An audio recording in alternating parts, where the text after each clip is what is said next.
एक ऐसी दुर्घटना जो हमारे दोस्त विवेक के साथ घटी। आज के समय में भूत प्रेत जैसी बातों पर कोई विश्वास नहीं करता, लेकिन जब हम भगवान को मानते हैं तो भूत प्रेत भी होते हैं, ये हम सभी को मानना पड़ेगा। मेरा दोस्त इस सब बातों को नहीं मानता था। अगर कोई उससे कहता था कि भूत प्रेत होते हैं तो विवेक उस पर चिढ़ जाता था और कहता था, ठीक है फिर मुझे भूत दिखाओ। अगर भूत नहीं दिखा सकते तो अपना मुंह बंद करो और यहाँ से तुम चले जाओ। विवेक एक IT कंपनी में जॉब करता था और अच्छा खासा पैसा भी कमाता था। रोजाना अपने ऑफिस टाइम पे जाता था और घर भी टाइम पे आता था। लेकिन एक दिन की बात है, ऑफिस में कुछ काम बढ़ जाने की वजह से विवेक को काफ़ी रात तक अपने ऑफिस में रुक के काम करना पड़ता है। विवेक का काम खत्म होते होते काफ़ी रात हो जाती है, लगभग 1 बजने वाला होता है। उस डरावनी रात में विवेक अपनी बाइक से घर आने लगता है, लेकिन अचानक रास्ते में बाइक बिगड़ जाती है।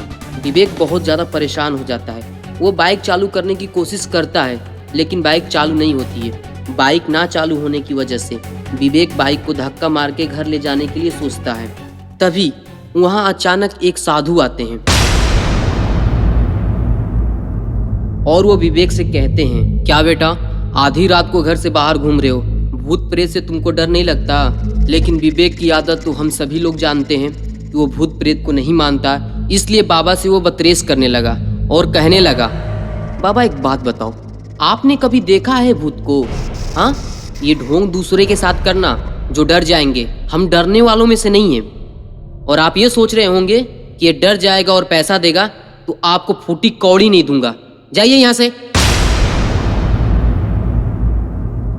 विवेक की ये कठोर बातें सुन के बाबा को बहुत बुरा लगा और बाबा ने ठान लिया कि इस लड़के को सबक सिखा के छोड़ेंगे। और बाबा ने विवेक से कहा, अगर तुमको विश्वास नहीं है तो तुम मेरे साथ चलो, मैं तुमको भूत दिखाऊंगा, लेकिन उसके बाद जो भी होगा उसकी जिम्मेवारी तुम्हारी होगी। अगर तुम्हें मंजूर है तो तुम चलो मेरे साथ। विवेक ने बिना सोचे समझे बाबा के साथ चलने के लिए तैयार हो गया। बाबा ने विवेक को शमशान घाट लेकर गए और वहाँ पर बैठाए जहाँ पर कुछ देर पहले ही किसी की लाश जलाई गई थी। विवेक के बैठते ही बाबा ने अपनी थैली से एक कील निकाला और जमीन में गाड़ दिया और उसमें सफ़ेद धागा बांधकर विवेक को पकड़ने के लिए बोले।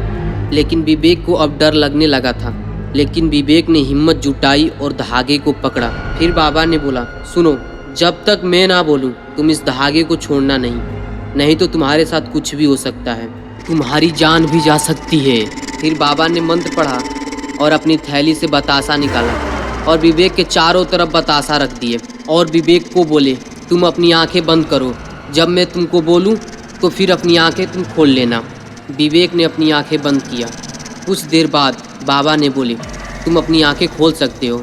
विवेक जैसे ही आँख खोला बाबा गायब हो गए और विवेक ने जो देखा तो उसकी रूह कांप उठी। विवेक ने देखा कि उसके चारों तरफ भूत प्रेत बतासा खा रहे हैं, लेकिन अचानक उसकी नज़र एक और भूत पे पड़ी जो उसकी गर्लफ्रेंड सौम्या थी।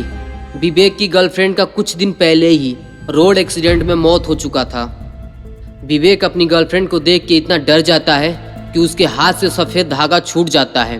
धागा छूटते ही सारे भूत मिलकर विवेक का गला दबाने लगते हैं। विवेक कैसे भी अपना जान बचा के अपने घर जाता है और अपने माता पिता को सब बातें बताता है और अपने रूम में जाके सो जाता है। और अगली सुबह विवेक की जैसे ही आँख खुलती है, विवेक अपने आप को शमशान घाट में पाता है। विवेक पूरी तरह से पागल हो चुका होता है। विवेक के माता पिता आते हैं और विवेक को डॉक्टर के पास लेकर जाते हैं। तो दोस्तों, उम्मीद करता हूँ कि मेरी कहानी आपको अच्छी लगी। अगर अच्छी लगे तो लाइक शेयर ज़रूर करें। धन्यवाद।